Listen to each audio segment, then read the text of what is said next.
You can't take his toys. My goodness me.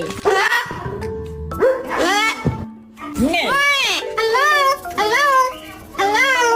I don't know what's up with him. He got excited and jumped.